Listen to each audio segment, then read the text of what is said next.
সবাই সিটে দাঁড়িয়ে আছি, দেখছি রাহুল মাথা থেকে পা অবধি মদ খেয়ে পুরো চুর। এবার তখন ও আমাকে ইন্ট্রোডিউস করাচ্ছে তমার সাথে, বলছে আমি ওকে বিয়ে করব। তখন অলরেডি 11:30 বেজে গেছে রাত্রি। একটা ভালো বাড়ি, ওপরে দোতলাটা পুরো ভাড়া দেবে, ঠিক আছে, সুন্দর লাইট ফ্যান লাগানো, আর 3,500 টাকা ভাড়া। অনেকটাই কম তো, অনেক কম, দুটো বেডরুম। 1:30টার সময় ফোন রাহুলের, ফোন করে ভলিউম একদম কম, হ্যালো অনুশ্রী। আমি বললাম কি হলো রে, এরম করে কথা বলছিস কেন? বলছে তুই একটু আসতে পারবি? ওকে দেখছি ওর চোখের এই নিচ দিয়ে এরকম মোটা করে ডার্ক সার্কেল পড়ে গেছে, দাড়ি ফাড়ি কাটে না, চুল বড় হয়ে গেছে কাটে না, নখের মধ্যে পুরো কালো কালো কালো কালো হয়ে ময়লা ভর্তি।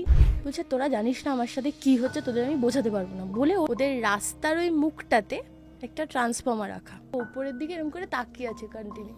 তমা তাকানো তো ট্রান্সফর্মারটা পুরো বাস্ট করে।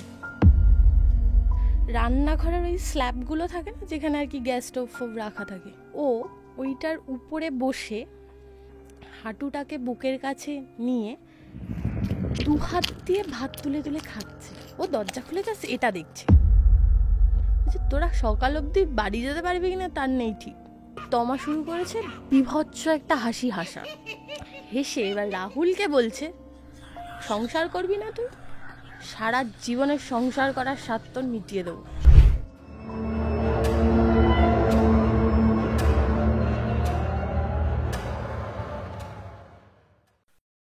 নমস্কার, সকলকে স্বাগত জানাচ্ছি প্রেত কথা লাইভ পডকাস্টের সম্পূর্ণ নতুন একটি এপিসোড। এবং আজকে আমার গেস্ট অনুশ্রী একটু টেনশনে রয়েছে প্রথম থেকেই, আমি বুঝতে পারছি এটা।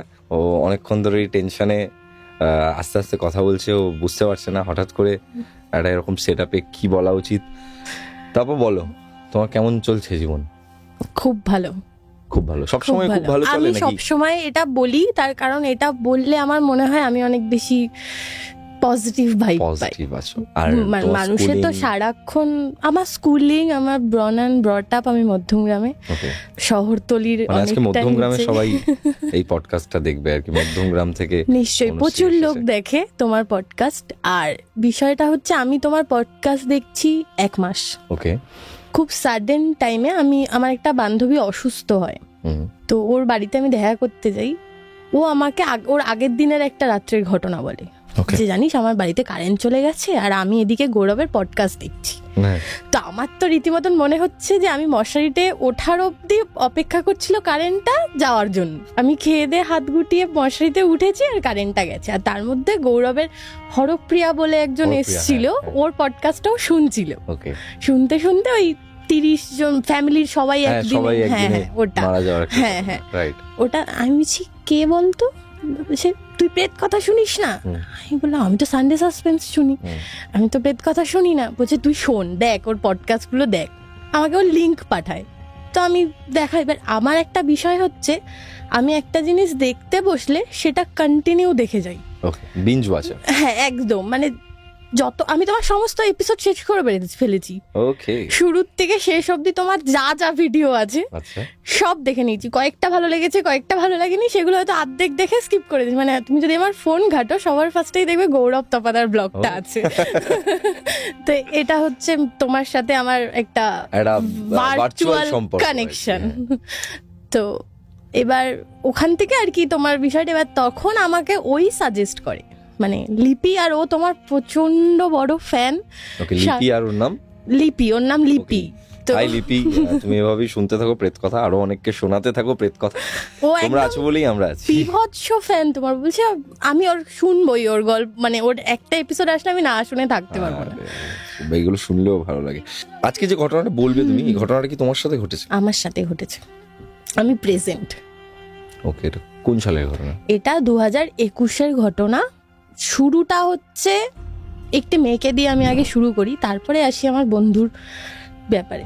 কোভিড টাইমে অনেকে মারা গেছিল, তো তখন না ম্যাক্সিমাম জায়গা থেকে বডি খুব একটা হসপিটাল থেকে দিচ্ছিল না, খুব পরিচিত লেভেলে না থাকলে অনেক বডি এরকম হয়ে গেছে যে বডিই দেয়নি হসপিটাল থেকে। তো যে মেয়েটিকে নিয়ে ঘটনা, সে হচ্ছে আমার অ্যাকচুয়ালি আমার এক বন্ধুর বউ, এখনো বিবাহিতই, ওরা দুজনে একসাথেই আছে। তো আমি নামটা বলছি না আর কি, যতটা সম্ভব। মানে ওর নাম আমরা ধরে নিলাম তমা। তমার যে আগের হাজবেন্ড, ও কোভিড পিরিয়ডে এক্সপায়ার করে দেয়। ওকে। আর ওদের বিয়ে তখন হয়েছিল জাস্ট 1 year। ওদের একটা ছোট্ট 1 বছরের মেয়ে ছিল। 1 বছরের মধ্যে হাজবেন্ড মারা যায়? হ্যাঁ, বিয়ের 1 বছরের মধ্যে। আর মেয়ের বয়সও তখন 1 বছর। তো মানে বিয়ের পরপরই আর কি কনসিভ করে গিয়ে একটা বেবি হয়ে যায়। দেন কোভিড পিরিয়ডে 3 দিনের মাথায় ছেলেটা এক্সপায়ার করে যায়। এবার তমাকে আমি চিনি, কিভাবে চিনি সেটা হচ্ছে 11-12-এ আমি কম্পিউটার অ্যাপ্লিকেশন নিয়ে যেহেতু পড়েছিলাম, তো কম্পিউটার অ্যাপ্লিকেশন পড়তে গিয়ে ওই কোচিনে দেখা আর কি, ওই স্যারটার কাছে আমি বেশি দিন পড়তে যাইনি, ওই 2-3 দিন গেছি, তারপর আমার ভালো লাগেনি, আমি সেজন্য ওখানে আর যাইনি। ওই 2-3 দিনই দেখা, তারপরে আর ওর সাথে কোনো সম্পর্ক নেই আর কি, ডিটাচ। এবার ওর যে হাজবেন্ড আগে যে মারা গেছে, যে এক্সপায়ার করে, সে হচ্ছে আমার বাড়ির অপোজিটে ওর মামা বাড়ি। তো যাই হোক, এবার ওটা মৃত্যু সংবাদ শুনে খুব খারাপ লেগেছিল আর কি, যেহেতু অল্প বয়সের ছেলে, চেনা জানা, হঠাৎ করে মারা গেছে। এবারে আসি 2021। গৌরবদা, আমার একটা বিরাট বড় ফ্রেন্ড সার্কেল ছিল, সেটা কমতে কমতে কমতে কমতে কমতে কমতে 2-3 জনে এসে ঠেকেছে এখন। এটা কি ঘটনার সাথে রিলেটেড? এই ঘটনার সাথে রিলেটেড। ওকে। সমস্ত ফ্রেন্ডসরা আমরা একদম আলাদা হয়ে গেছিলাম। 2021 সালে কোনো একটা রবিবার আমি টুকটাক মেকআপের ক্লাস করাই, তো আমার ফ্রাইডে, স্যাটারডে, সানডে করে ক্লাস চলে। তো আমি সানডেতে একদিন ক্লাস নিচ্ছি, 11টা 11:30 বাজে। হঠাৎ আমাকে একটা বন্ধু ফোন করে বলছে যে, ভাই রাহুল আজকে বিয়ে করবি। আমি ওর নাম ধরে নিলাম রাহুল। এবার আমাদের ওখানে মধ্যমগ্রামে একটা সিটিসি বাস স্ট্যান্ড আছে, ওখানে সন্ধ্যাবেলা প্রচুর ইয়াং ছেলে মেয়ে, এখন আর হয় না, আমাদের ওই 2021 সালে তখন আড্ডা ফাড্ডা মারতো আর কি। তো বন্ধু বিয়ে করবে, খুব এক্সাইটেড, মাকে বললাম। এবার আমার মার বিষয়টা হচ্ছে, আমার মাও খানিকটাই তুমি তোমার মায়ের যেরকম ডেসক্রিপশন দিচ্ছিলে খানিকটা সেরকম। তো সেজন্য আর আমার মায়ের বিষয় হচ্ছে তোর সমস্ত বন্ধু খারাপ। এবার আমার বিষয়টা হচ্ছে এরকম যে তুমি সব তো ঠিক জানতে পারো না, বন্ধু ভালো খারাপ আমার একটা বয়স হয়েছে, আমি সেটা জানতে পারবো। যাই হোক, মা আমাকে বারণ করে, না যাবি না। আমি না ঠিক আছে যাবই বলে চলে গেছি। এবার আমার যে হাজবেন্ড, সে তাকেও ফোন করেছি, বলছি তুই কি যাবি? বললো কোথায়? এবার ওর যেহেতু অফিস থাকতো, ওর পক্ষে না প্রত্যেক দিন গিয়ে আড্ডা দেওয়াটা সম্ভব না, আর ও পছন্দও করতো না। সেই রকম আমার হয়েছে 2023। এবার বিষয়টা হচ্ছে, আর ও এসছে, আসার পর আমরা সবাই সিটিসিতে দাঁড়িয়ে আছি, দেখছি রাহুল মাথা থেকে পা অবধি মদ খেয়ে পুরো চুর। এবার আমি বললাম যে কি করেছিস, সেরমভাবে সারাদিন ধরে মদ খেয়েছিস?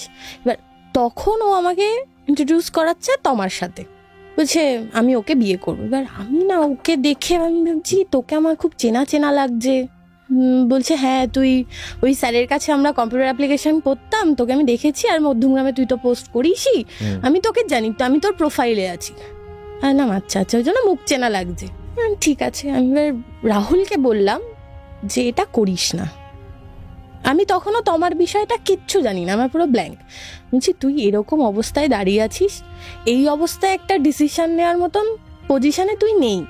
তো আমি তোমাকে বললাম একটা কাজ কর, তোকে আমি বাড়ি ছেড়ে দিয়ে আসছি, আমার স্কুটি আছে, তাই বললাম তুই আমার পিছনে বস, তোকে আমি বাড়ি ছেড়ে দিয়ে আসছি, এদের পাল্লায় পড়িস না। ও না কোনো রকম আমার কথাটা শুনলো না। আমি কেন না বলেছি, কি জন্য না বলেছি, আমি আজও পর্যন্ত সেই প্রশ্নের উত্তর আমার কাছে নেই। বুঝতে পেরেছি, এটা ইনটিউশন কাজ করেছে। ইনটিউশন, আমার মনে হয়েছে যে ও এরকম ভাবে ড্রাঙ্ক, আর ও হঠাৎ করে বাড়ির থেকে একটা এরকম ছোট ব্যাগে জামা কাপড় নিয়ে এসছে। আমি তোর একটা ছোট্ট বাচ্চা আছে, তখন শুনলাম ওর একটা ছোট্ট 1 বছরের বাচ্চা আছে, বাচ্চাটাকে দেখেও খুব ভালো লাগছে। আমি এরকম করিস না। তো ওরা শুনলো না যখন আমি বললাম ঠিক আছে, এবার কাউকে তো দেখো জোর করে তো বলা যায় না যে তুই এটা করিস না, আমি ওকে সাজেশন করতে পারি। তো যাই হোক, যথারীতি ওরা বিয়ে করবে, এরকম একটা বিষয়। এইবারে বাড়িতে থেকে গাড়িটা আনতে হবে। এবার আমার গাড়ির চাবি সবসময় মায়ের কাছে, মা কিছুতেই আমি না গেলে কাউকে গাড়ির চাবি দেবে না। এবার আমার বাড়ি যাওয়া মানে মা আর আমাকে আসতে দেবে না, ঠিক আছে, বাড়িতে তালা দিয়ে রেখে দেবে, আর বেরোতে পারবোই না, চটটন মেরে দেবে। আর মা বেধরক্কা মারে, এখনো পর্যন্ত, এত বয়স হয়ে গেছে এখনো অব্দি 2-3টে চালিয়ে দেয়, কোনো রকম মানে হাতে বাদ নেই। এবার আমি ফোন করলাম আকাশকে, মানে আমার হাজবেন্ড, আকাশকে ফোন করে বললাম কোথায়? বলছে এই তো আমি চৌমাথা ক্রস করছি। আমি বলছি বাড়ি যাও, বাড়ি গিয়ে মায়ের থেকে চাবি নিয়ে গাড়িটা বার করে চৌমাথায় আসো। এবার ও বললো যে কি বলছিস, কেন? বলছি কেন ওর প্রশ্ন করো না, কারণ একমাত্র আমি ছাড়া যে গাড়ি দেবে সে হচ্ছে তোমাকে। তো ও বাড়ি গেল, বাড়ি গিয়ে ও অফিসের জামা কাপড়ও ছাড়েনি, ও গেছে, ওর ব্যাগটা রেখেছে, আমার চাবিটা নিয়েছে, গাড়ি নিয়ে চলে এসছে। আধা ঘন্টা মতন টাইম নিয়েছে হয়তো, বাথরুমে গেছিল আমার বাড়িতে, করে এসছে। এসে দেখছে রাহুল দাঁড়াতে পারছে না। ওরও সেম কথা যে এখন করিস না, কালকে কর, আজকের দিনটা স্টপ হয়ে যায়। আমরা ওকে সারা গাড়িতে বোঝাতে বোঝাতে গেলাম, ও একটা গাড়িতে ও একটা গাড়িতে, কি না দুজনের মুখ দেখে নাকি বিয়ে করতে যেতে নেই, এইসব বন্ধুরা জ্ঞান দিচ্ছে, ঠিক আছে, ভালো কথা। যাই হোক, যথারীতি কালীঘাটে নিয়ে আসা হলো, কালীঘাটে এসে বিয়ে টিয়ে দিলাম। বিয়ে দিতে নিয়ে গেছে গৌরবদা প্রায় 15 জন। বিয়ে করে যখন ফিরছি, যখন ওদের এবার বাড়িতে নিয়ে যেতে হবে, তখন মেরে কেটে 3 জন। কেন? বাকিরা কই? বাকিরা চলে গেছে, কেউ ঝামেলাটাই যেতে চায়নি, কেউ ঝামেলাটাই যেতে চায়নি। এইবারে রাহুলের আস্তে আস্তে একটুখানি সোজা হয়েছে আর কি, মানে ও সজাগ হয়েছে, মানে বুঝতে পারছে যে ঘটনা ঘটে গেছে। তো এবারে আমরা তোমার বাড়িতে, আমার বয়সী, আমার 98-এ জন্ম, আমারই সেম এজ। বুঝতে পেরেছি, খুব বেশি বয়স নয় সেই সময়, খুব বেশি বয়স নয়। 2023-এর ঘটনা বলছো না? 2021-এর ঘটনা বলছি। তাহলে তো অনেকই, হ্যাঁ ছোট, মানে খুবই ছোট, দায়িত্ব নেওয়ার বয়সই হয়নি, বয়সটা হয়নি। তারপরে একটা ছোট বাচ্চা আছে। তো যাই হোক, চৌমাথায় যখন আমরা নামলাম, সবাই দেখলাম আস্তে আস্তে বলো ভাই আসি, আমাদের দেরি হয়ে যাচ্ছে। আমি বলছি তোদের দেরি হয়ে যাচ্ছে, আমার দেরি হচ্ছে না? সব ছেলে বন্ধু, কিন্তু সব ছেলে বন্ধু, কেউ গেল না। আর এবার ফার্স্ট নিয়ে যেতে হবে তোমার বাড়িতে। তোমার বাবা ডিফেন্সে চাকরি করে গৌরবদা, সেটা খুব বড় মুশকিলের ব্যাপার, বিরাট বড় মুশকিলের, মানে কর্নেল বাবা, কর্নেল না, আমি অ্যাকচুয়ালি পোস্টটা বলছি না, বিরাট চাপের বিষয়। এবার ওর বাবা না আমাকে, মানে আমি ওর বাবাকে চিনতাম আমার বাবার থ্রু থেকে, ওটা যে তোমার বাবা তা আমি জানতাম না, চিনতাম বাবার বন্ধু, হ্যাঁ কাকু ভালো আছি, এরকম একটা রিপ্লাই ছিল, রাস্তাঘাটে দেখা হল। এবার তোমার বাড়িতে ঢুকছি, কাকু বলছে এই তুমি ওর মেয়ে না? আমি বললাম হ্যাঁ। ওরা কেউ ঢোকেনি বাড়িতে, বলছি কি ব্যাপার এত রাত্রে? হ্যাঁ কাকু এরম তমা বিয়ে করেছে। এবার একটা জিনিস আমিও বুঝতে পেরেছি, একটা মেয়ে যার 5 মাস আগে হাজবেন্ড এক্সপায়ার করেছে, তার বাড়িতে মেনে নেওয়াটাও একটুখানি খুব মেন্টাল টার্বুলেন্সের মধ্যে, খুব টাফ, যেখানে একটা ছোট্ট বাচ্চা আছে, মানে পুরনো শোকটাকে ভুলে উঠতে না পারতেই একটা নতুন সম্পর্কে বিষয়। আর ওর বাবা রাহুলকে একদম পছন্দ করতো না, একদম পছন্দ করতো না এরম ভাবে, কারণ ওর বাবা চেয়েছিল প্রথমবারটা যখন ও ভুল করেছে, সেকেন্ড বার বিয়ে তো অবভিয়াসলি দিত, কিন্তু একটু ভালো ফ্যামিলি দেখে, ভালো চাকরি দেখে, বা যেটা হয় আর কি, সরকারি চাকরি করার লোক ফ্যামিলিতে সবাই একটু চায় সেটেল ছেলে দেখে বিয়ে দিতে। সেখানে ও একটা নর্মাল ফোনের দোকানে কাজ করতো, সেখানে দাঁড়িয়ে ওর বাবা কোনো রকম ভাবেই মেনে নেয়নি, বাড়ির থেকে বার করে দিয়েছে। এবার রাত্রিবেলা কোথায় নিয়ে যাব? যথারীতি রাহুলের বাড়িতে গিয়ে আর এক সমস্যা। কি সমস্যা? রাহুল মানুষ আবার ওর 4 পিসির কাছে। আচ্ছা, রাহুলের বাড়িতে, ওর বাড়িতে 4 পিসি, 1 জেঠু আর 1 পিসির ছেলে, 3টে ঘর বাড়িতে, সবাই অকুপাই করে রেখেছে। ওরা কোথায় থাকবে? ওর পিসি বলছে ওদের থাকতে গেলে ডাইনিং এ থাকতে হবে। এবার নিউলি ম্যারিড কাপল ডাইনিং এ কি করে থাকবে? এবার আমি পড়ে গেছি মহা মুশকিলে। তখন অলরেডি 11:30 বেজে গেছে রাত্রি। আমার মা তো ফোন করে পাগল করে দিচ্ছে আমাকে। এবার আমি শুধু বলছি দাঁড়াও আসছি, একটা প্রবলেম হয়েছে, বলে করছি। আর আকাশ রেগে ফায়ার, আমার সাথে একটা কথা নেই, ও পুরো সাইলেন্ট, মানে ও আমার মুখের দিকে তাকাচ্ছে না, আমি ওর মুখের দিকে তাকাচ্ছি না। যাই হোক, এই করতে করতে আমি বললাম, এবার আকাশকে বললাম একটা কাজ করো, তোমার ওই ফ্ল্যাটটাতে ওদের 2 দিন থাকতে দাও।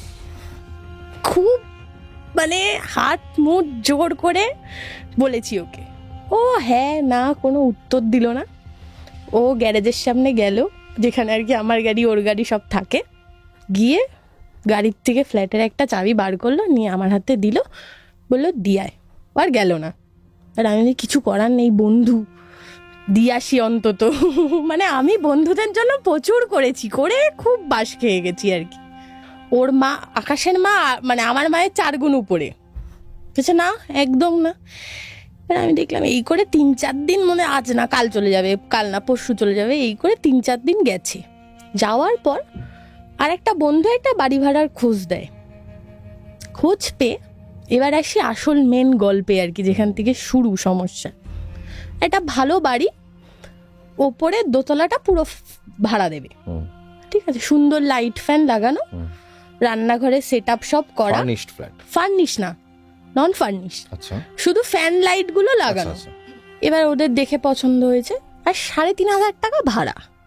অনেকটাই কম তো, অনেক কম, 2টো বেডরুম, অনেক, মানে তোমার ঘরটা দেখলে মনে হবে মিনিমাম 5-6 টাকা। কলকাতা শহরে বা বারাসাত মধ্যম গ্রামের মতো জায়গা পাওয়া এখন যায় না, বারাসাত মধ্যম গ্রামও এখন মানে যথেষ্ট উন্নত হয়ে গেছে, ভীষণ উন্নত। আর তারপরে হচ্ছে শহর অঞ্চল, বাথরুমে টাইলস বসানো, শাওয়ার বসানো, কমোড করা। এত বড় ফ্ল্যাট তো এত কম টাকায় পাওয়া, ফ্ল্যাট না বাড়ি, মানে ওই বিল্ডার ফ্লোর গুলো থাকে না, বুঝতে পেরেছি। তো নিচের তলায় মালিক থাকে, উপরের তলায় ভাড়া দেবে। তো খোঁজ আসে, আমি বললাম ঠিক আছে ভালো, ঢুকে যা। ওরা বললো যে ঠিক আছে তাহলে এটাতেই ফাইনাল করি। আমি বললাম তাহলে একটা কাজ কর, আমি তোদের হয়তো 10-15 হাজার টাকা মতন হেল্প করতে পারি, তোরা একটা ওই ছোট খাট আর কিছু যা বাসনপত্র টুকটাক লাগে এটা কিনে নে। তমা আমাকে বললো যে না আমাদের কিছু লাগবে না, আমার সব আছে। আমি বলছি কোথায়, তোর বাবা তো কিছু দেবে না। বলছে না ওদের বাড়িতে আমার সমস্ত জিনিসপত্র রাখা। ওকে, মানে ওর পুরনো বরের বাড়িতে, পুরনো বরের শ্বশুর বাড়িতে, ঠিক আছে। আমি বললাম ওগুলো আনবি? বলছে কিছু তো করার নেই, দেখ ও একটু স্ট্রেট ফরওয়ার্ড কথা বলে, ঠিক আছে, মানে ওর কথাটা শুনে তোমার মনে হবে যে না এর মধ্যে আর না ঢোকাই ভালো আর কি। তারপরে বন্ধুর বিয়ে হয়ে গেছে, আর কি কথা বলবো। যাই হোক, ও বললো যে আমি ওখান থেকে সমস্ত জিনিস আনবো, তুই একটা কাজ কর, তুই আমাকে টাকাটা দে, আমার যেহেতু শিফটিং করতে হবে, তো শিফটিংটা তাহলে আমি ওই টাকায় করে কিছুদিনে আর কি চলে যাবে, যেহেতু একদম শুরুতে বিয়ে করেছে, মাইনেও তখনও পাইনি। বললাম ঠিক আছে। যাই হোক, আমি ফোন পেতে ওকে টাকাটা পাঠিয়ে দিলাম। এই করে 15 দিন কেটে গেছে, 15-16 দিন কেটে গেছে। এবার আমি একদিন রাত্রেবেলা ঘুমাচ্ছি, খুব টায়ার্ড, কাজবাজ করে এসছি, তাও আবার রানাঘাটে গেছিলাম কাজ করতে। কাজ করে এসে রাত্রিবেলা শুয়ে আছি, 1:30টার সময় ফোন রাহুলের। ফোন করে ঠিক ভলিউম একদম কম, ভলিউম কম এরম করে বলছে, হ্যালো অনুশ্রী। আমি বললাম কি হলো রে, এরম করে কথা বলছিস কেন? বলছে তুই একটু আসতে পারবি? আমি বলছি কি বলছিস এগুলো, আমি এখন এত রাত্রে কি করে আসবো? এটা বলেছি, ও ফোনটা কেটে দিয়েছে। এবার আমার একটা সামহাউ কি মনে হয়েছে, আমি বললাম এরকম করে বললো কেন। যাই হোক, আমি অত পাত্তা না দিয়ে ঘুমিয়ে পড়েছি। সকাল 8:30টার সময় আকাশের ফোন করে বলছে, হ্যাঁ তোর বন্ধু আমাকে রাত্রির বেলা 10-12বার ফোন করছে, এটা কোন ধরনের অসভ্যতা। আমি ও অল্পতেই আর কি রেগে যায়। আমি বললাম ঠিক আছে আমি দেখছি। তো ওই দেখছি বলে আমার আর মাথায় নেই, পরের দিন সকালবেলা ক্লাস করাচ্ছি আমি। এবার তখন বাজে 10:30, ও আবার ফোন করেছে। ফোন করে বলছে, হ্যালো আমি রাহুল বলছি। আমি বলছি বল। অন্য নাম্বার থেকে ফোন করেছে। বলছি কি হয়েছে? বলছে তুই আর আকাশ একটু আয়। বললাম কেন? বলছে ভাই আমার সাথে যা তা হচ্ছে, আমি কিছু বুঝতে পারছি না, তুই আয়। আমি বলছি আমার ক্লাস চলছে, আমি ক্লাস না করি আসতে পারবো। বলছে তুই 12টার আগে আয়, দুপুর 12টা করিস না। আমি শুনে এবার ওর গলায় একটা মানুষের ভয় পাওয়ার একটা বিষয় থাকে না, তো ওটা শুনে আমি গেছি। এবার আকাশকে ফোন করলাম, আকাশ বললাম তুমি আসো, আমি একা যেতে পারবো না, আর মা ছাড়বে না। ওর বাড়িটায় যেইখানটায় ছিল আর কি, তার আগে একটা মিষ্টির দোকান ছিল, ঠিক আছে। আমরা বাড়ির থেকে বেরিয়েছি, ওকে ফোনও করিনি, মেসেজও করিনি। আমরা বেরিয়েছি ধরো ওই 11টা 10-15 নাগাদ বেরিয়েছি। বেরিয়ে ওর বাড়িতে ঢোকার আগে দেখছি গলিটা দিয়ে ঢুকেছি, একটা রোডের পাশ দিয়ে গলি দিয়ে ওদের বাড়িতে ঢুকতে হবে। গলিটা ঢোকার মুখে আমার ফোনে মেসেজ যে বাড়ির সামনে ঢুকবি না, মিষ্টির দোকানটার সামনে ঢুকবি। আমি ওকে ফোন করিনি, মেসেজ করিনি, না আমি করেছি না আকাশ করেছে, যে আমরা আসছি, যে কনফার্ম আমরা আসছি, এরকম কোনো মেসেজ করিনি। ও আমাদের মেসেজ করেছে যে ওরকম আগে, যাই হোক কোইন্সিডেন্স হতে পারে। তো আমরা ওই মিষ্টির দোকানটার সামনে দাঁড়িয়েছি। ও উপর থেকে নেমেছে, আমি দেখতে পাচ্ছি, কিন্তু আমাদের ও দেখতে পাবে না। ঠিক আছে, এসে ফোন করেছে, ও নেমেছে, নামার পর বলছে চল একটু ওই দিকটা দিয়ে ঘুরে আসি, একসাথে বসবো। এবার আকাশ বলছে এমনি তো আর বসবো না, আমাকে খাওয়াতে হবে। এবার বন্ধু বান্ধব যেহেতু, এবার বলছে ঠিক আছে ওদিকে চল, এখান থেকে গাড়ি নিয়ে ওদিকে চল। গেছি, যাওয়ার পর বলছে রাহুল আমাকে বলছে ওকে দেখছি যে ছেলেটা সারাক্ষণ একদম ফিট ফাট, মানে 6 ফুট হাইট ওর, হ্যাঁ, আর চেহারা মোটামুটি আর কি, আর সমস্ত সব সময় ও আর যাই করুক না কেন দাড়ি ফাড়ি শেফ টেফ করে রাখতো। ওকে দেখছি ওর চোখের এই নিচ দিয়ে এরকম মোটা করে ডার্ক সার্কেল পড়ে গেছে, দাড়ি ফাড়ি কাটে না, চুল বড় হয়ে গেছে কাটে না, নখের মধ্যে পুরো কালো কালো কালো কালো হয়ে ময়লা ভর্তি। আমি বলছি তোর এরকম হাল কেন, পরিষ্কার পরিচ্ছন্ন নেই কেন, নতুন বিয়ে হয়েছে কোথায় সেজে গুজে থাকবি? বলছে তোরা জানিস না আমার সাথে কি হচ্ছে, তোদের আমি বোঝাতে পারবো না। বলে ও না কাঁপছে, একটা 6 ফুট হাইটের ছেলে, সে গাড়ির মধ্যে ঢুকে যথারীতি হাত ফাত এরকম করে কাঁপছে। ওর বলছি কি হয়েছে? বলছে এই 15টা দিন ধরে আমি রাতে ঘুমাই না, দিনের বেলা ঘুমাই। তো ভাইয়ের সাথে খারাপ তো হয়েছেই। আমি শুধু দিনের বেলা ঘুমাই, তাও সকাল 10টা থেকে 12টা 12:30 অবধি, তারপরে ঘুমাতে পারি না। আমি বলছি মানে? বলছে যেদিন তোরা সমস্ত কিছু শিফটিং হয়েছে তার পরের দিন রাত থেকে এসব চলছে। আমি বলছি কি সব? ঠিক আছে, মধ্যমবারের সাথে কারেন্ট অফ মানে গেল অনেকক্ষণের জন্য গেল, তাও এখন খুব একটুখানি ঠিক হয়েছে। হ্যাঁ এখন একটুখানি ঠিকঠাক হয়েছে, কিন্তু একটু ঝড় হলেই কারেন্ট অফ। অনেকটা ওর বাড়ির থেকে প্রায় ধরে নাও 500 মিটার মতন হেঁটে গেছে। তো তমা ওই ট্রান্সফরমারটার ওখানটায় দাঁড়িয়েছে, আর রাহুল এগিয়ে গিয়ে ওর পিছনটায় দাঁড়িয়েছে, আর ও উপরের দিকে এরকম করে তাকিয়ে আছে কন্টিনিউ। তমা তাকানো তো ট্রান্সফরমারটা পুরো বাস্ট করে। এবার ও কি করেছে, ওকে এরকম করে জাপটে ধরে সরিয়ে এনেছে। সরিয়ে আনার পর তমা ওখানে সেন্সলেস। ও ওখান থেকে তুলে, আর ওর হাইটটা একদম শর্ট, 5 ফুট 2-3 হবে তোমার হাইট, ওকে তুলে চেঞ্জ করে শুয়ে দিয়েছে। পরের দিন ও অফিস গেছে, ভেবেছে হয়তো স্বপ্ন টপ্ন দেখে হেঁটে গেছে। পরের দিন ও অফিস গেছে, স্টোরে গেছে, স্টোর থেকে দুপুরবেলা তাড়াতাড়ি চলে এসেছে। নতুন বিয়ে হলে যা হয়, তাড়াতাড়ি কাজ হয়ে গেছে, চলে এসেছি।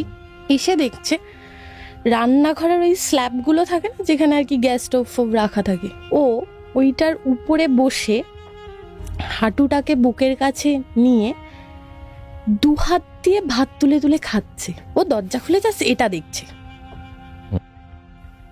খুবই উইয়ার্ড। ও যখন ওটা দেখে ফেলেছে, ও না ওকে দেখে ভয় পেয়ে গেছে। তমা ওকে দেখে এটা লাফ দিয়েছে, লাফ দিয়ে এরম চুলটাকে এরম করে সাইড করে হেঁটে ঘরে চলে গেছে, হাত ফাত কিচ্ছু ধোয়া নেই। এবার রাহুল ওকে প্রশ্ন করছে তুই এরম ভাবে বসে খাচ্ছিস কেন? বলছে আমার ইচ্ছা। যাই হোক, এটা হলো। এবার ও সেই দিনের ঘটনা, ও সন্ধ্যাবেলা দোকানে গেছে, কিছু জিনিসপত্র কেনার ছিল রাহুল আর কি। নিচ থেকে উপরে এসে দেখছে তমা ফ্যানের মধ্যে ওড়না পেঁচাচ্ছে। এবার কেউ যদি গলায় দড়ি দেওয়ার জন্য ওড়না পেঁচায়, সেই গিটটাই আলাদা হয়, কেউ পরিষ্কার করার জন্য ওরকম করে কেউ পেঁচাবে না। এবার ও ঢুকে এসছে বলে টুলের উপরে দাঁড়িয়ে, খাটের উপর টুল রেখে ওড়না দিয়ে পেঁচাচ্ছে। এবার ও দেখে বলছে কি করছিস এগুলো? বলছে না ফ্যান পরিষ্কার করছি। ও আবার ওটা খুলে ওকে বসিয়ে ও দেখছে ফোনে ইউটিউবের ভিডিওতে কিভাবে সুইসাইড করে গলায় দড়ি দিয়ে। এসব ওর সাথে 15 দিন ধরে চলছে। এবার আমরা দুজন গাড়িতে শুনে আমি খুব হো হো করে হেসেছি। বলছি তোর নেশা ফেশা করেছিলিস, ভুলভাল বকছিস, সারাদিন ধরে কি নেশা করছিস ভাই? খুব ইয়ার্কির ছলে বলেছি। বলছি কি ডেন্ডাইট ফেন্ডাইট টানছিস নাকি? ইয়ার্কি মেরে যেভাবে বন্ধুদের সাথে হয় আর কি। আমি জানতাম তোরা এটা বলবি, কিন্তু বিশ্বাস কর ও এই বাড়িতে শিফট হওয়ার পর আমি এই আজকে মদ কিনলাম। তোরা এসছিস বলে? তাও আকাশ এসছে বলে, নইলে আমি কদিন মদ ছুঁয়েও দেখিনি। এই কনভারসেশনটা আমাদের ম্যাক্সিমাম 45 মিনিট হয়েছে, ঠিক আছে? উঠে আমরা ওর বাড়িতে উঠেছি। আর ওর বাড়ির সিস্টেমটা কি আমি তোমাকে বলি।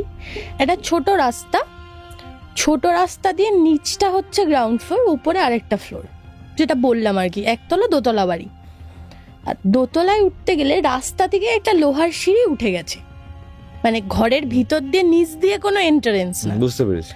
একদম বাইরে থেকে যেমন সিঁড়িগুলো ওঠে না পুরোনো বাড়িতে বিশেষ করে, যেটা পেঁচিয়ে ওটা পেঁচানো না, সোজা উঠে ঘরে ঢুকছে আর কি দরজা দিয়ে।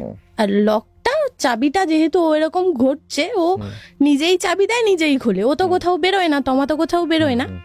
ঢুকে দেখছি 2 হাঁড়ি ফ্রাইড রাইস আর এরকম ডেচকি, বড় এরকম একটা ডেচকি, ওই 1 ডেকচি খাসির মাংস রান্না করেছে তমা। বললো বাহ তোরা এসে গেছিস। একটা অকওয়ার্ড, মানে ঢুকেই একটা অকওয়ার্ড লাগছে। আমি এত কিছু শুনেছি হয়তো সেই জন্য এরকম হয়তো লাগছে। আমি কত রান্না করেছিস, খাবো তো 2 জন। বলছে কেন, রাতেও তো থাকবি। আমি রাতে থাকবো না তো। বলছে তোরা আজকে জাস্ট ঢুকে তখনও বসিও নি ওদের ঘরে, তোরা 2 জন আজকে কোথাও যেতে পারবি না। এবারে আকাশ না হাসছে, বলছে কেন তোদের মাঝখানে কাবাব মে হাড্ডি খাবো 2 জনে মিলে। এবার আমার বিষয়টা খুব উইয়ার্ড লেগেছে। আমি এরম ভাবে বললো কেন, মাথায় ঘুরছে। আমি বলছি না রে, বাড়িতে তো বলে আসিনি, থাকা হবে না, চলে যাব। ও হেসে চলে গেল। বস ওখান থেকে গ্লুকন্ডি ফুকন্ডি কি সব গুলিয়ে নিয়ে আসলো, দিল। আকাশ বললো না এসব খাবো না, জিনিস আছে আমরা ওটা খাবো। ঠিক আছে, আমি খেলাম, খেয়ে বসে আছি। আমরা খাটে বসে আছি, আমরা 2 জন, আমি আর তমা। আর আকাশ আর রাহুল নিচে বসে আছে, ওরা বসে আর কি মজলিস পাতিয়ে বসে আছে। যাই হোক চলছে, হতে হতে তমা বলছে, এরকম হাতটা এরম টেনে বলছে বাহ তোর হাতগুলো খুব সুন্দর তো। কি বলছে, মাথা ফাতা পুরো নষ্ট হয়ে গেছে, মনে মনে বলছি তোর কি পুরো ট্যাক হয়ে গেছে বিয়ের পর, কিরম চলছে বল। বলছে তোর বিয়ে নিয়ে কথা বলতে ভাল লাগছে না। বলছি কেন, রাহুলের সাথে কি সমস্যা হয়েছে? বলছে যে না কোনো সমস্যা হয়নি, কিন্তু আমার এখন বিয়েটা নিয়ে কথা বলতে ইচ্ছা করছে না। ভালো কথা। এইবারে ওই বাড়িটার অপোজিটের বাড়িটাই আমার স্টুডেন্টের, আমি জানি না। এবার ও নিচ থেকে আমাকে দেখেছে, দেখে বলছে ও দিদি, যেরকম এক্সাইটমেন্ট স্টুডেন্টরা করে আর কি। হ্যাঁ তুমি এখানে। আমি এটা আমার বন্ধুর বাড়ি, ওর রেন্টে নিয়েছে, তাই এসছি ঘুরতে। ওনা আমার দিকে অদ্ভুত বলছে এটাতে নিয়েছে, এটা অদ্ভুত লুক দিল। আমি বললাম হ্যাঁ এটাতে নিয়েছে। তো বলছে ঠিক আছে তুমি আমার সাথে পরে কথা বলো। ওইখানে আমার আর একটা মাথার মধ্যে স্ট্রাইক করলো যে কিছু তো আছে, ও কেন আমাকে এরকম বললো। যাই হোক, এর মধ্যে আকাশ বাড়ির থেকে স্নান করে যায়নি, ও ওদের বাথরুমটায় গেছে স্নান করতে। তো ফিরে এসে এবার গা মুছতে দেখছি কি, দেখো আমরা অনেকেই জানি ভূতে আছড়ায়, এই আছড়ায় সেই আছড়ায়, কিন্তু ব্লেড দিয়ে চিল্লে যেরকম দাগ হয় আকাশের এরকম, হ্যাঁ আকাশের এই সব জায়গা থেকে ব্লেড চেরার মতন চিড়ে গেছে। এবার ও না দেখতে পাচ্ছে না। এবার আমি কি হলো, এটা কবে হলো, কোথায় যাও এসব বলছি এটা ছিল না তো। আমি তখনও বিষয়টা খুব ক্যাজুয়ালি নিচ্ছিলাম। এই করতে গল্প করতে সন্ধ্যাবেলা আসে, সন্ধ্যাবেলা বসে কি করব বুঝতে পারছি না, না এবার বাড়ি যাই। ও আবার অপোজিটে আমাকে বলল তোদের 2 জনের আজকে কোথাও যাওয়া হবে না, খুব সিরিয়াস। বললো দেখ না তোরা আজকে কোথাও যেতে পারবি না। এই কথাটাও 2 বার বললো। শেষ হয়েছে আমার ফোনে আমার মায়ের ফোন করে বলছে, আমি বলছি হ্যাঁ বলো। বলছে ডলের খুব শরীর খারাপ। ডল বলতে আমার পিসির মাকে আমি ডল বলি। ডলের খুব শরীর খারাপ, আমাদের এমার্জেন্সি কোন্নগর যেতে হচ্ছে আমাকে আর তোর পাপাকে। বললাম ঠিক আছে। এবার রাহুল আমাকে বলছে ভাই থেকে যা না, থাকছে না তো। ও যখন আমাকে বললো থেকে যা, এবার আমার তখন স্ট্রাইক করলো, ও তো আমাকে বললো যে যাওয়া হবে না। কিছুক্ষণের মধ্যে আকাশ আমাকে বলছে যে না তোকে আমি আম্মার বাড়িতে রেখে আমি বাড়ি চলে যাব। সেম আকাশের ফোনে ওর মায়ের ফোন করে বলল ওর জেঠু অসুস্থ, ওর মা যাচ্ছে, আর ওর জেঠু অনেক দূর বনগা, ওর মা আর ফিরতে পারবে না। তখন অলরেডি 7:30 পৌনে 8টা বাজে। এইবার তখন আকাশ বলছে যে থাক আজকে দেখি কি হয়। ওরও এই সেন্সটা খুব বেশি আর কি, এই সমস্ত ভাইবের বিষয়ে এক্সট্রিম লেভেল পর্যন্ত গিয়ে দেখে। আমি তোমাকে একটা ভিডিও আজকে দেখিয়ে যাব, ও ফার্মা ইন্ডাস্ট্রিতে আছে, একটা ভিডিও তোমাকে আমি দিয়ে যাব, ওটা তুমি দেখো তাহলে বুঝতে পারবে। ও এইগুলো প্রচন্ড পরিমাণে এইসবের বিষয়ে ইন্টারেস্টেড, খুব ইন্টারেস্ট, আর এইসব জিনিস বুঝতে পারে। ও তখন একদম কনফার্ম হয়ে গেল যে ওর মধ্যে গন্ডগোল আছে। এবার আমার তো আমি এইসব ইয়ার্কি ফাজলামের মধ্যে আমি থাকবো না, আমার এসব ভালো লাগে না, আমি বাড়ি যাবো। এবার রাহুল এমনভাবে আমাদের বলছে, আমার দেখে কষ্ট লাগছে রীতিমতন, যে এই ছেলেটা এতদিন ধরে সহ্য করছে, আমি একটা রাত থাকতে পারবো না।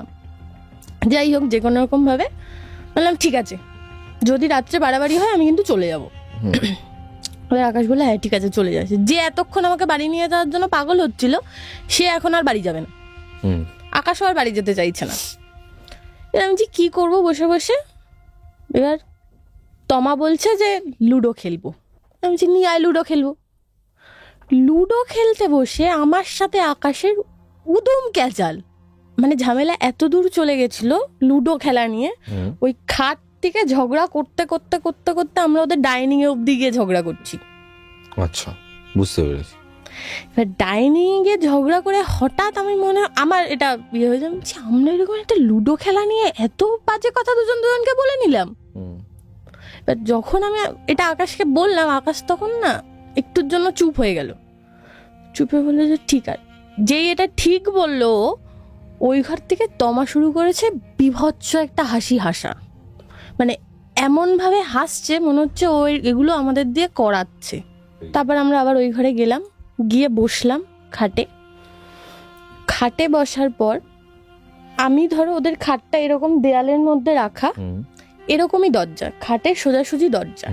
এবার খাটটা যেহেতু 6-7 বড় খাট, আমি খাটের একদম এই পাশের ধারটায় বসা, এই পাশে আকাশ, ওই কর্নারে হচ্ছে তমা, আর ওই পাশে নিচে ওখানে যেখানে বসে আছে ওইখানটায় হচ্ছে রাহুল বসে, একদম নিচটাতে, ওর পাশে উঠছে না। এবার আমার শুধু বারবার মনে হচ্ছে এই দরজাটা ভেজানো, মানে হালকা এরকম ভাবে জাস্ট খুলে যাবে, মানে হাফ ভেজানো হাফ খোলা থাকে না, ওরকম করা। আমার শুধু মনে হচ্ছে ওই পাশ থেকে কেউ উঁকি মারছে। আমি যখন এরম ভাবে রয়েছি তখন মনে হচ্ছে এ পাশ থেকে কেউ উঁকি মারছে, আবার যখন তাকাচ্ছি নেই। এবার আমি ভাবছি আমি সারাদিন এই সমস্ত চিন্তা করছি, সেই জন্য এরকম হচ্ছে। তখন ওই 9:15 মতন বাজে। আমি বলছি দরজাটা বন্ধ করতো, রাহুলকে বললাম দরজাটা বন্ধ করতো, ও বন্ধ করে দিল। ও চুপচাপ বসেছিল, ও হঠাৎ করে লাফ দিয়ে বলছে না দরজা খোলা থাকবে, দরজা বন্ধ করবি না। হাফ ভেজানো ছিল সেটাকে পুরো খুলে দিল। এবার বলছে খেয়ে দিয়ে নে সবাই শুয়ে পড়ে। আমি তাই 9:15 বাজে, এখন কি খাবো, কি শোবো? বলছে না আমার ঘুম পেয়েছে। এবার ওদের বাড়িতে রয়েছি, ওরকম বিএফ করছে, তারপরে যদি এখন আমি যদি ওর কথা না শুনি আবার কি না কি হবে। আমি বলছি ঠিক আছে। ও খাবার নিয়ে এসছে, 4টে থালায় খাবার বেড়েছে। ওর একটা এত বড় থালা এনেছে, এত বড় থালাটা এনে ওটার মধ্যে ঠিক বিড়াল ডিঙাতে পারবে না এরকম পরিমাণের ফ্রাইড রাইস নিয়েছে। আমরা সবাই নর্মাল যেরকম নিয়েছি, ও এরকম উঁচু করে, আর সেটা বসে বসে খাচ্ছে, আর খুব স্পিডে খাচ্ছে, আর ভাত ভর্তি করে মাংস।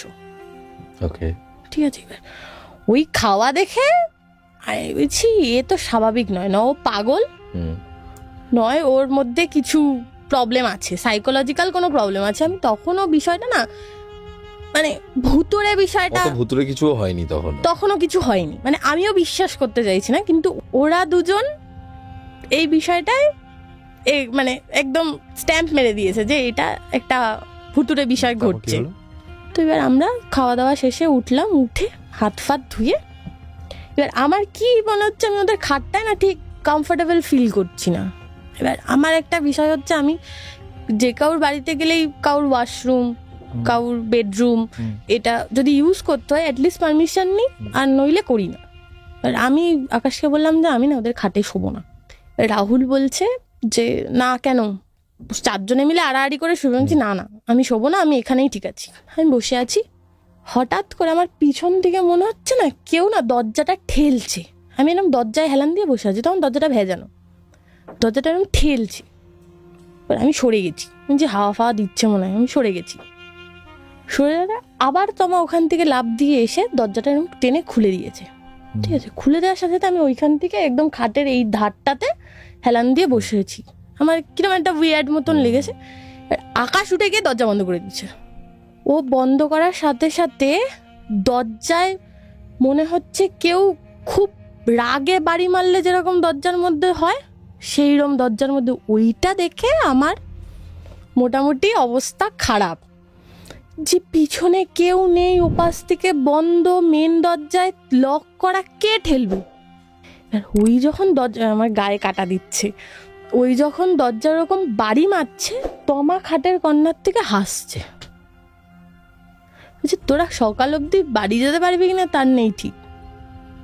আমি বললাম এগুলো কেন করছিস?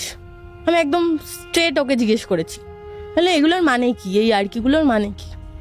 বলছি সব কটাকে মারবো, যে কজন রয়েছি সব কটাকে। আমি তো দেখ ননসেন্সের মতন কথা বলিস না, 3 জন মানুষকে তুই একটা রাতের মধ্যে মেরে ফেলবি আর কেউ বুঝতে পারবে না, পুলিশ ধরে নিয়ে যাবে তো। আবার হাসছে, অকারণ হাসছে, বলতে বলবে আমার বিভৎস পরিমাণে একটা না কষ্ট হচ্ছিল ওইখানটার মধ্যে, মনে হচ্ছে আমার দম ফম, হ্যাঁ আমার দম ফম বন্ধ হয়ে যাবে, ঘামছি রীতিমতন, হাত পাত ঠান্ডা হয়ে গেছে। যাই হোক এসব হচ্ছে, আকাশ বলল ঠান্ডা হ, এখন চিৎকার চেঁচামেচির টাইম নয়। আমি ঠান্ডা হয়ে বসলাম, ও অকারণ হেসে যাচ্ছে।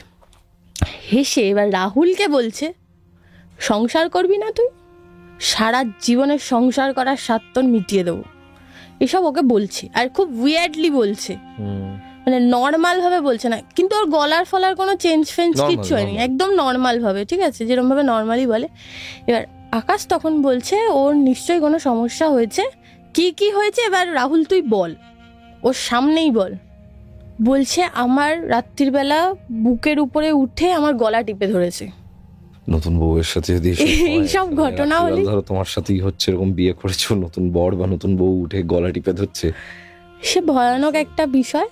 তো যাই হোক এসব হচ্ছে, হওয়ার পর আমাকে হঠাৎ করে বলছে ছোটবেলায় তো বেশ নর্মাল ছিলিস, এখন এরকম হয়েছিস কেন? আমার না তখন একটা কি, আমি ছোটবেলায় তুই আমাকে কবে দেখলি? কোচিনে কোন সময় দেখেছি? এই মানে এমন একটা ভাবে বলছে, খুব বাজে একটা ইঙ্গিতে বলছে, ঠিক আছে, এখন এরকম কেন হয়ে গেছিস? আমি যে তোকে আনসার করব, রাগ হয়ে যাচ্ছে আমার, বিভৎস পরিমাণে রেগে গেছি আমি তখন, যে তোকে আনসার করব। এই করতে আকাশ একজনকে খুব মানে, মুর্শিদাবাদে থাকে পীর বাবা, ওনাকে খুব মানে আকাশ।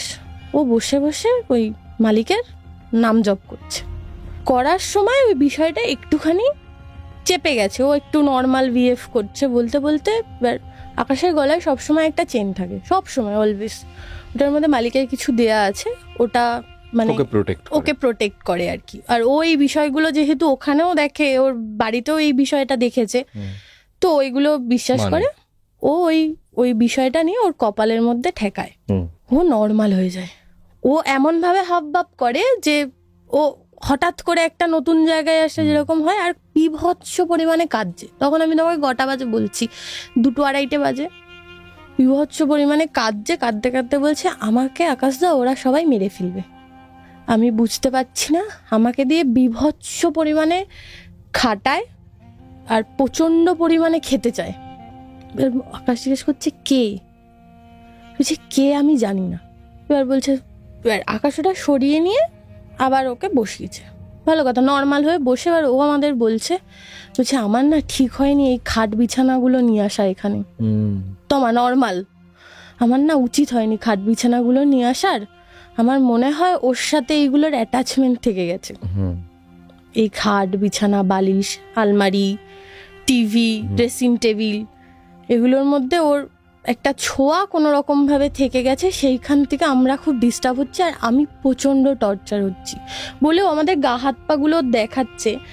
মানে প্রতিদিন একটা মেয়ে যদি মোলেস্ট হয় তার যে পরিস্থিতি, ও সত্যি খুব খারাপ পরিস্থিতি হয়ে গেছিল, ওকে দেখেও বোঝা যাচ্ছিল।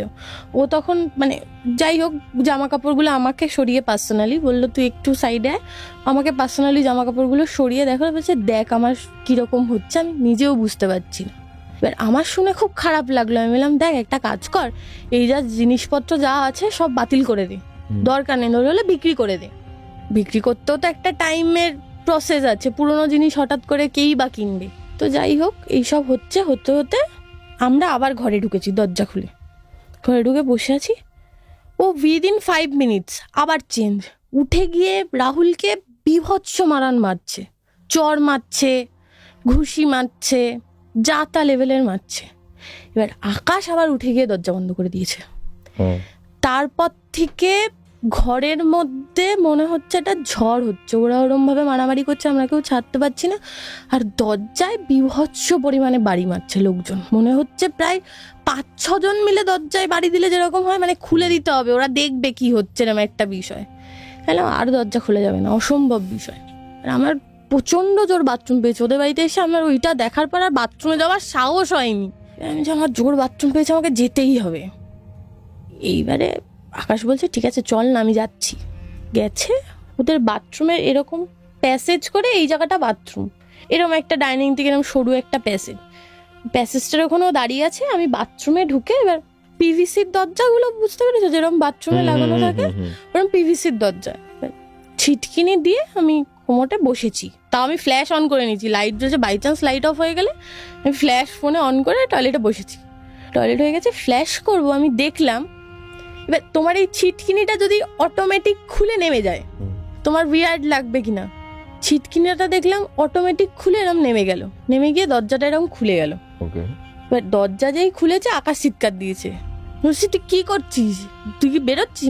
আমি দরজা আবার এরকম বন্ধ হতে যাচ্ছিলাম, এরকম বাড়ি দিয়ে বেরিয়ে গেছি, বাথরুম ভুলে গেছি, বেরিয়ে আমি বলছি এসব কি হচ্ছে, আমি বলছি বাড়ি চলো। বলছে এখন এখান থেকে বেরোনো যাবে না, ঠান্ডা হওয়া 1 ঘন্টার পর 4টে বাজবে, আজান দিয়ে দিলে সব ঠিক হয়ে যাবে। আর বাড়িটা ছিল মুসলিম বাড়ি। তো আমি ওখানে ঘরে গেলাম, ঘরে গিয়ে এই সমস্ত চলছে, ওকে মারছে, ধরছে, চুলের মুঠি ধরে টানছে। এবার আমরা তো কেউ আর পজিশন ছাড়াতে পারবো না, আমাদের মধ্যে কাউকে। আকাশ কি মুসলিম? না, আচ্ছা, আকাশ নর্মাল মানে হিন্দু ঘরে ছিল, আকাশ ঘোষ। এবার ওই পীর বাবাকে মানে আর কি, ছোট্টবেলা থেকে ওখানে যায়, মুর্শিদাবাদে। তো ভালো কথা। এবার আমরা ওই ঘরে গেছি, ঘরের পর আজান দিয়েছে। আজান দেওয়ার পর দেখলাম বিষয়টা অনেকটা ঠান্ডা হয়ে গেল, ও ঘুমিয়ে পড়লো, নিশ্চিন্ত হয়ে গেল। এবার আমার ওই বন্ধুটাকে ফোন করেছি, মানে আমার ওই স্টুডেন্টটাকে ফোন করেছি, বলছি এই বাড়িতে কি ঘটনা। বলছে দিদি আমি এই বাড়ির ঘটনা তোমরা জানো না, আজানটাই শুরু হয়েছে, শেষ হোক আমি আসছি। আজান শেষ হয়েছে, ও দরজায় নক করেছে, মেন দরজায়। এই দরজাটা খুলে আমাদের ওইখানে যাওয়ার সাহস হচ্ছে না, বেডরুমের দরজাটা যে খুলে ওই ঘরে যাব সেটা সাহস হচ্ছে না, ভয় পেয়ে গেছি সারা রাতে। এত গেছি, দরজাটা আকাশ গিয়ে খুলেছে, খোলার পর ওরা এসে বলছে এই বাড়িটাতে যিনি সুইসাইড করেছিলেন, তিনি এই বাড়িটা হওয়ার সময় সুইসাইড করে নিয়েছিলেন, ইনিও এখানে ভাড়া থাকতেন। যে এন্টিটিটা ওকে ডিস্টার্ব করছে সে এই বাড়িতে ভাড়া থাকতো। আর ওই ঘরটার অপোজিট, মানে যেই ঘরটা দিয়ে আমাদের আর কি দরজায় বাড়ি দিচ্ছিল, ওই ঘরটার ফ্যানের ওই কার্নিশগুলো থাকে না, রডগুলো বের করা থাকে, ওখানে গলায় দড়ি দিয়ে সুইসাইড করেছিল। কেন করেছিল? কারণ এই যে মালিক, ওর কাছ থেকেই ধার নিয়ে বাড়িটা করেছিল। করার পর সেই ধারটা ওকে শোধ করেনি, আরো দেউলিয়া হয়ে গেছে, আরো দেউলিয়া। আর এই লোকটা কি করতো, বাইরে থেকে লোকজনের থেকে ধার করতো, ধার করে নানান লোককে ধার দিত, টাকাটাকে রোল করে একজনের থেকে ধার নিয়ে আর একজনকে ধার দিয়ে স্ক্যাম ব্যবসা করতো। হ্যাঁ, স্ক্যাম ব্যবসা করতো। আর ওনার চরিত্র ভালো ছিল না, ও ওইখানে গলায় দড়ি দিয়ে সুইসাইড করে ফেলে।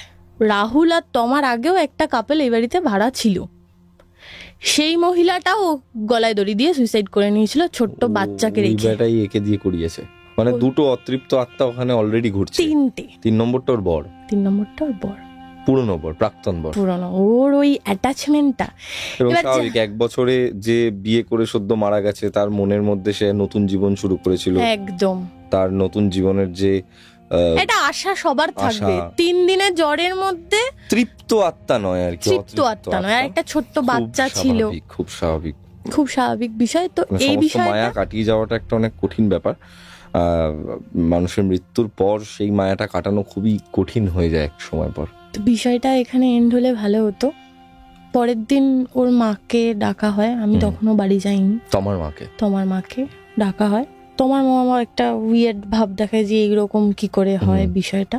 তবে ওর মা বিষয়টা জানতো, ওনার মেয়ের মধ্যে কিছু একটা প্রবলেম হচ্ছে। তো যাই হোক, ও একটা লোকাল ওই কিছু তান্ত্রিক থাকে না, তাদের কাছে নিয়ে যাওয়া হয়েছে, এটা আমার শোনা। ওর কাছে গিয়ে ওনারা নাকি সব ছাড়িয়ে টাড়িয়ে দিয়েছে, ওই বাড়ির লোকটা ছিল, ওই মহিলাটা ছিল নাকি, সব হয়ে গেছে। রাহুল যেটা আমাকে আলাদা করে একদিন বলেছিল, ওর আগের হাজবেন্ডকে কোনো রকম ভাবে সরানো যায়নি, ওই তান্ত্রিক বলে দিয়েছিল যে তোমরা ঘরের কোনো আসবাবপত্রটার ইউজ করো না। এবার ওর পরিবারের সিদ্ধান্ত না ওদের দুজনের সিদ্ধান্ত কোনোটাই আমার জানা নেই, ওরা ওই জিনিসগুলোই ইউজ করেছে আর কি, মানে ওগুলো আর চেঞ্জ করেনি। ওর তোমার মা আর কি কোথার থেকে কোন জল ফল কী সব এনে ছিটিয়ে ফিরিয়ে দিয়েছিল, বলেছিল ঠিক হয়ে যাবে আর এই বাড়িটা চেঞ্জ করে ফেল। তো এই বাড়িটা যথারীতি চেঞ্জ করে ও আর একটা জায়গায় শিফট করে, একটা রুম, একটা কিচেন, একটা বাথরুম নর্মাল ওদের বাজেটের মধ্যে নিয়েছিল। আমাদের সাথে যেরকম বন্ধু বান্ধবের সম্পর্ক থাকে। তারপরে আমার বাড়ি এসে আমি খুব অসুস্থ হয়ে পড়ি, বিভৎস জ্বর, কিছুতেই শরীর ঠিক হচ্ছে না, কাজে অনেক প্রবলেম এসে গেছিল। যাই হোক, আমি নিজেকে ভাবছিলাম কি যে আমি হয়তো অনেক বেশি এইগুলো নিয়ে চিন্তা করে ফেলেছি, তার জন্য এরকম হয়েছে। এর মধ্যে ওরা সবাই একটা বিয়ের পর ঘুরতে যায়নি, একটা সুন্দর সম্পর্ক, হয়তো ওদের মধ্যে সুন্দর নয় বিষয়টা, আমরা দূর থেকে ভাবছি ওদের সুন্দর। তারপরে আমি ওদের বাড়িতে আর কোনোদিন থাকিনি, কোনোদিন না। ওরা ঠিক করে ঘুরতে যাবে, বন্ধুরা সবাই আর কি ঠিক করে ঘুরতে যাব। লাস্ট অব্দি ওরা যেদিন গেল সেদিন অ্যাভেলেবেল ছিল তোমার এক বন্ধু, তোমার এক পাড়ার ভাই, আর রাহুলের পিসির একমাত্র ছেলে। ওরা সবাই মিলে দীঘার উদ্দেশ্যে পাড়ি দেয়। এবার আমি বলেছিলাম তোরা যা, আমি যদি পারি আমি পরের দিন গাড়ি নিয়ে আমি আর আকাশ চলে যাব। এরকমই প্ল্যান আপ হচ্ছে আর কি। আমি অনেক দিন ধরে ব্রাইডালে কাজ করছি, একটু ছুটির দরকার। আকাশকে বললাম যে ঠিক আছে ওরা যাক, তারপরের দিন আমরা চলে যাবো, আরো 2 দিন নয় আমরা এক্সট্রা থেকে আসবো। আমি বললাম ঠিক আছে। ব্রাইডাল কাজ করে আমি সন্ধ্যাবেলা বাড়ি ফিরেছি। বাড়ি ফেরার সাথে সাথে একটা বন্ধু ফোন করে বলল তোমার ওই পাড়ার ভাই আর রাহুলের পিস্তত ভাই যে, ওদের দুজনকে কোথাও খুঁজে পাওয়া যাচ্ছে না। খুঁজে পাওয়া যাচ্ছে না? খুঁজে পাওয়া যাচ্ছে না। তোমার পাড়ার ভাই আর রাহুলের পিস্তত ভাই, যে পিসি আর কি একা মানুষ করেছে ছোটবেলা থেকে, ক্রিকেট খেলে, যেখানে ক্রিকেট খেলে, আর ক্রিকেটও খেলতো আকাশের সাথেই। আকাশও আগে ক্রিকেটার ছিল। সবাই তো বন্ধু। হ্যাঁ বন্ধু, যে বন্ধু না, ও অনেকটা ছোট, কিন্তু আকাশের সাথে ক্রিকেট খেলতো একটা টাইম। আকাশ যখন প্র্যাকটিস করতো তখন চেনা পরিচিতর মধ্যেই আর কি সবাই, বুঝতে পেরেছো তো? নাকি খুঁজে পাওয়া যাচ্ছে না। ওদের কাউকে কন্ট্যাক্ট করতে পারছি না ফোনে, না রাহুলকে করতে পারছি, না তোমার বন্ধুটাকে করতে পারছি, না ওদের দুজনের মধ্যে কাউকে কন্ট্যাক্ট করতে পারছি না, তোমাকে কন্ট্যাক্ট করতে পারছি। এবার যথারীতি টেনশন হবেই যে কি হয়েছে কি হয়েছে। আর রাহুলের বাড়িতে বন্ধুর নাম্বার একমাত্র আমার দেয়া ছিল, মানে ওদের পিসিদের কাছে। সবাই আমাকে ফোন করছে যে তুই তো গেছিস। আমি ওরা জানে আমি গেছি। আমি পিসি আমি যাইনি, আমি তো আজকে যাইনি ওদের সাথে। কেউ একটা এরকম গন্ডগোল হয়েছে, রেফারেন্স নাম্বার যদি আমার দেয়া, মানে তখন মানে বিশাল টেনশন হয়ে যায়। সেটা প্রচন্ড টেনশন, দায়িত্বটা চলে আসে না, দায়িত্ব চলে এসছে। এইবারে আমি বলছি আমি তো যাইনি ওদের সাথে, আমার তো আজকে যাওয়ার কথা না, আমার কালকে ভোরে বেরোনোর কথা। আমার কিন্তু ব্যাগ ফ্যাগ গুছিয়ে রেখেছি, খুব এনার্জি আর কি, পরের দিন ঘুরতে যাবো, পরের দিন চলে যাবো। এখানে আমার ভগবান আমাকে বাঁচিয়ে নিয়েছে গৌরবদা। কি হয়েছিল? কেন বাঁচিয়ে নিয়েছে? এই ঘটনাটার জন্য সারা মধ্যমগ্রামে খুব একটা খারাপ পরিস্থিতি ক্রিয়েট হয়ে গেছিল। কেন আমি বলছি, ওই ছেলের একটু মারা যায়। হ্যাঁ, কি করে মারা যায়? জলে ভেসে যায় অকারণ, দীঘাতে তালসারিতে। এটা কবে? 23-এর ঘটনা? 21-এর ঘটনা। ওরা জাস্ট ভ্যানিশ হয়ে যায় জলে। না ওদের সুইসাইড করার কোনো কারণ ছিল, না ওদের ফ্যামিলিতে কোনো প্রবলেম ছিল। এবার বাবা মার একটা মাত্র সন্তান, কিসের প্রবলেম? আর আর্থিক প্রবলেম যা ছিল হচ্ছে এই রাহুলের যে পিস্তত ভাই ছিল তার একটু টানা পোড়েনের সংসার আর কি, মা একা মানুষ করছে যেরকম হয়। কিন্তু নো ডাউট ওর একটা সুন্দর গার্লফ্রেন্ড ছিল, ঘুরতে গেছিল। আর কোন একটা দুর্ঘটনায় ওরা ঘুরতে নিয়ে গেছিল জোর করে তমা। এবার আমার একটা প্রশ্ন তখন ওদেরকে করেছিলাম, তমা আর রাহুলকে, যে তোরা দায়িত্ব করে তো নিয়ে গেলি, তোরা যাসনি, ওদেরকে ছাড়লি কেন? যেহেতু ওরা ছোট, ওরা বলছে আমরা যেতে দিইনি, ওরা আপনি কখন চলে গেছে আমরা জানি না। যাই হোক, এটা পরে ক্ল্যারিফিকেশন দিয়েছে। এটা নিয়ে নিউজ পেপার যদি তুমি ঘাটো পেয়ে যাবে, নিউজেও এসেছিল। তো 2টি ছেলে সমুদ্রে ভেসে চলে গেছে, এরকম তো খবর আসতেই থাকে, খবর আসে। ওখানে মধ্যমগ্রাম উল্লেখ করা ছিল। খবরের মধ্যে এটাও হ্যাঁ, 2:30-এর সময় সারা রাত জাগা আমরা, আমার বাড়িতে সারা রাত জাগা। এবার ওদের বাড়ির থেকে তো, রাহুলের বাড়ির থেকে আমাকে কন্টিনিউয়াসলি ফোন করছে। তোমার বাড়িতে তখনও কেউ কিছু জানে না, মানে ওরা পুরো অন্ধকারে, ওরা ভাবছে ওরা ঘুরছে, এত দূর ঘটনা ঘটে গেছে, কেউ কিছু জানে না। এবার রাহুলের বাড়িতেও জানার কারণ হচ্ছে ওই পিসি ছেলেকে ফোন করছে, ছেলেকে তো পাচ্ছে না ফোনে, ফোন তো সুইচ অফ, ওদেরকে ওকে ফোন করলে ওরা ফোন তুলছে না। এর কোনো কারণ আজ পর্যন্ত পাওয়া যায়নি, কেন ওরা তলিয়ে চলে গেছে বা কিছু হয়েছে এমন না, ওরা ড্রিঙ্ক করছিল, চলে গেছে। তো তারপরে ওদেরকে আমি না আলাদা করে আমি গাড়ি পাঠিয়ে ওদেরকে নিয়ে এসে কোনো রকম ভাবে ওদের লুকিয়ে, আর কি একদম লুকিয়ে, মানে যাতে কেউ না জানতে পারে, এরম ভাবে আমার গাড়ি পাঠিয়ে কোনো রকম ভাবে আকাশকে বুঝিয়ে বাজিয়ে, আমার বাড়িতে জানে না, পডকাস্ট দেখলে হয়তো জানতে পারবে, বকবে, কিন্তু তখনও জানতো না আমার বাড়িতে। তো গেল, গিয়ে ওকে ড্রাইভার দিয়েই পাঠালাম, পাঠিয়ে গাড়ি করে লুকিয়ে আর কি ওই পদ্মা ফদ্দা এরকম করে ঢেকে ঢুকে নিয়ে ওদের বাড়িতে নিয়ে আসলাম। ওরা যে ভাড়া বাড়িটায় থাকতো। গৌরবদা, আমি তোমাকে বলছি, আমি আমার কাজ, আমার সমস্ত কিছু, ওদের সাথে খুব, আমাদের তখন খুব মাখো মাখো সম্পর্ক। তোমাদের সাথে মানে ওরা সব আমার আর আকাশের কাছে, ওরা খাওয়াচ্ছে, ওরা মানে মানে জিনিসপত্র গুছিয়ে দিচ্ছে, এরকম একটা ব্যাপার। সুন্দর একটা রেন্ট নিলাম, রেন্ট নিয়ে থাকতে শুরু করলাম। আমাদের দুজনের সব ছিল, ওর একটা গাড়ি, আমার একটা গাড়ি, ওর একটা বাইক, আমার একটা স্কুটি, সমস্ত কিছু ছিল। আস্তে আস্তে সব হারিয়ে গেল। কেন? নেগেটিভিটি হারিয়ে গেল মানে, এগুলো হারিয়ে গেল মানে সব, মানে আমরা এমন পরিস্থিতিতে চলে আসলাম, আমাদের কাছে 1 টাকা নেই একদিন। আকাশের জব চলে গেল, প্রায় 1টা বছর বিভৎস টাফরি। এবার এইগুলো হয়ে যাওয়ার পর আমরা 1 মাসের জন্য ওদের উপরে খুব ডিপেন্ডেন্ট হয়ে গেছিলাম। তোমাদের উপরে? তোমার রাহুলের উপরে, বেসিক্যালি তোমার উপরে। ও যা বলতো তাই করতাম। এইবার ওরা শুরু করলো আমার আর আকাশের সম্পর্ক ভাঙার, এমন পরিস্থিতি ক্রিয়েট করলো যাতে আমি আর ওকে, ও আর আমাকে সহ্য না করতে পারে, আমাদের দুজনের মধ্যে আলাদা ছাড়াছাড়ি হয়ে যায়। এই সহ্য করতে করতে করতে করতে 2023-এ আমার আর আকাশের সাথে বিভৎস ঝামেলা হয়। আমি আমার বাড়ি, আকাশ আকাশের বাড়ি। এবার এটা তো একটা বাজে বিষয়, ইম্প্যাক্ট ফেলবেই। আমরা ডিসাইড করলাম যে একসাথে দেখা করি, দেখা করে মিট করে কথাবার্তা বলি, বলে দেন বিষয়টা সর্ট আউট করি করে। এবার আকাশ কি করলো, আমাকে নিয়ে মুর্শিদাবাদ চলে গেল, ওর ওই পীর বাবার কাছে। পীর বাবার কাছে গিয়ে এই সমস্ত উনি আমাদের ইনস্ট্রাকশন করলেন সমস্ত বন্ধু ছেড়ে দাও। এবার ততদিনে ও কিন্তু সমস্ত বন্ধু বান্ধব থেকে সমস্তভাবে ডিটাচ। রাহুল কোনো বন্ধু ওর সাথে মিশতে পারে না, মিশলেই মারামারি। এবার আমার কিছু জিনিস ওদের বাড়িতে ছিল, সেটা আমাকে আনতেই হতো। গিয়ে আমি হঠাৎ করে ঢুকে দেখছি রাহুলকে এরকম তুলে দিয়েছে, গলা ফলা তুলে।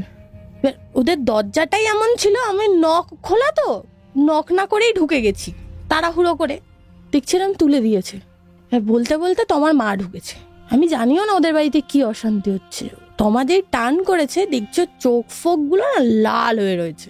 তারপর থেকে ওদের বাড়িতে ওটাই আমার শেষ যাওয়া, ওদের মুখ আমার শেষ দেখা। আর আমি ওদের সাথে কোনোদিন কোনো রকম ভাবে আজও অব্দি যোগাযোগ রাখি না।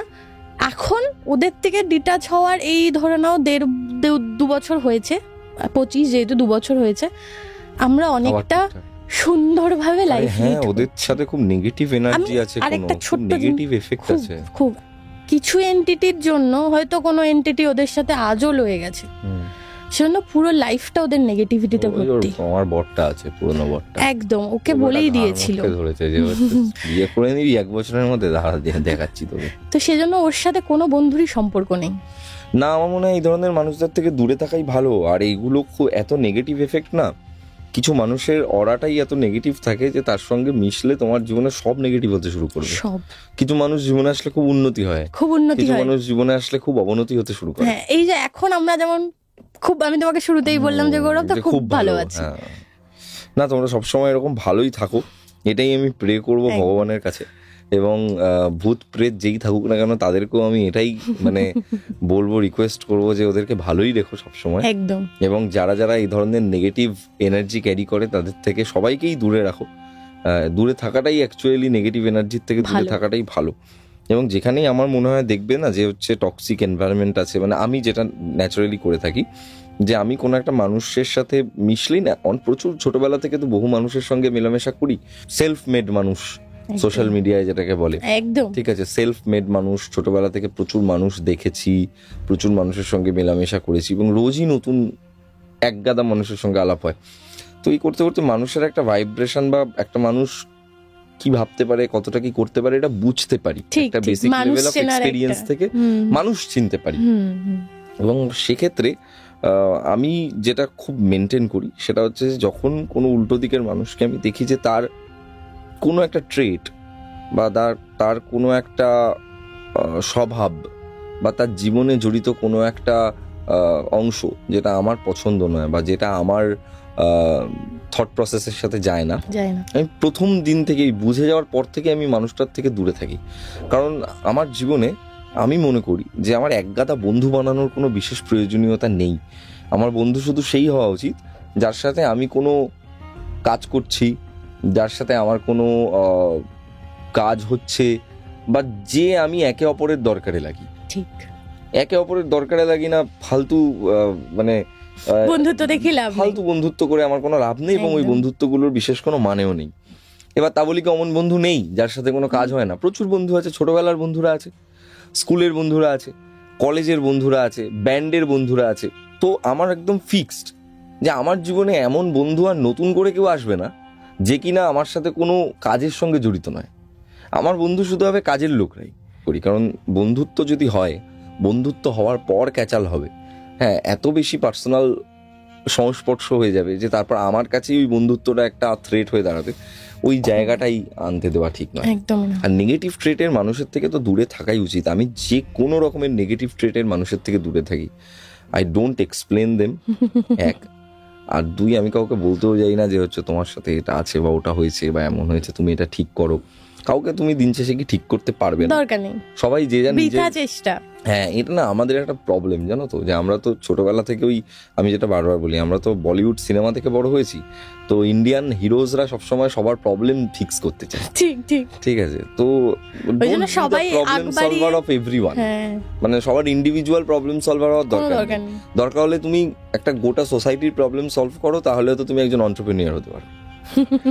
রাইট, গোটা সোসাইটির প্রবলেম সলভ করলে তুমি নেতা হতে পারো, এন্টারপ্রেনিউর হতে পারো, ইনফ্লুয়েন্সার হতে পারো, কিছু একটা হতে পারো। কিন্তু ব্যক্তিগতভাবে কাউকে ধরে পিটে বড় করে দেওয়া, মানুষ করে দেওয়া, ভালো করে দেওয়া, কেউ প্রবলেমে আছে তাকে ফিক্স করে দেওয়া, ঠিক আছে, ওই মানুষটার হেল্প আমি কেন করতে যাব যেই মানুষটা নিজেই নিজের জীবনকে প্রত্যেক দিন আরো প্রবলেমের মধ্যে ঢোকাচ্ছে? সে মানুষটার জীবনকে আমি কেন ফিক্স করতে যাবো যে নিজেই নিজের ভালোটা জানে না? একদম ঠিক আছে। অনেকদিন পর একটা খুব ভালো ঘটনা শুনলাম এবং এই ঘটনাটা শুনে সত্যি আমার খুব ভালো লাগলো, খারাপও লাগলো, তোমাদের জন্য খারাপ লাগলো যে তোমরা অনেক প্রবলেমসের মধ্যে দিয়ে বেরিয়ে এসছো। ওদের জন্য কিছুটা খারাপ লাগলো, পুরোপুরি খারাপ লাগেনি, ঠিক আছে, কারণ আমার মনে হয় এটা ওদেরই কর্মফল, যা হচ্ছে ওদের সাথে সেটা ওদেরই কর্মফল। যদিও কোনো মানুষই সারা জীবন ধরে শাস্তি পেতে পারে না, ঠিক, আশা করি তারাও এই জায়গা থেকে বেরিয়ে আসবে। কিন্তু এটা না কপাল, জানো তো, মানে ওই উপরওয়ালা যদি বলে যে হচ্ছে ওই উপরওয়ালাই সব, উনি যদি বলে যে না আমি তোদের এবার এখান থেকে বের করব, উপরওয়ালা না থাকলে আমিও হয়তো ওদের সাথে সেই সময় তুমিও থেকে যেতে এবং তুমি দীঘা চলে যেতে, হয়তো তোমার কিছু হয়ে যেতে পারতো। একদম, তো এগুলো কর্মফল, এগুলো কর্মফল, যে যেমন কর্ম করে সে তেমনই ফল পায়। যাই হোক, থ্যাঙ্কস অনুশ্রী আমাদেরকে এত সুন্দর একটা ঘটনা শোনানোর জন্য, এবং আমি চাইবো তুমি আবার আসো এবং আবার এসে আরো সুন্দর ঘটনা বলো। You are a very nice storyteller. এবং আপনাদেরও আশা করছি আজকের এপিসোড খুব ভালো লেগেছে এবং ভয়ও লেগেছে। আমার কিন্তু বেশ ইরি, ক্রিপি, ভয়, মানে সব রকমের অ্যাডজেক্টিভস যেগুলো ভয়ের সঙ্গে রিলেটেড সেগুলো সবই লেগেছে। আমাদের ঘটনা পাঠানোর জন্য 9875476704 এই নাম্বারে হোয়াটসঅ্যাপে ভয়েস করে পাঠিয়ে দিন ঘটনা। সমস্ত লিঙ্ক দেওয়া রয়েছে ডেসক্রিপশনে, সেখান থেকে খুঁজে পাওয়া খুব সহজ। আমাদের হোয়াটসঅ্যাপ চ্যানেলটি জয়েন করুন এবং প্রেতকথার অফিসিয়াল চ্যানেলে গিয়ে প্রত্যেক শুক্রবার এবং রবিবার ঠিক রাত 10টার সময় প্রেতকথার ঘটনা শুনুন। এবং আমাদের ব্লগ চ্যানেলে শনিবার রাত 10টার সময় এপিসোড আসে। এখানে গল্প নয়, ঘটনা শোনানো হয়।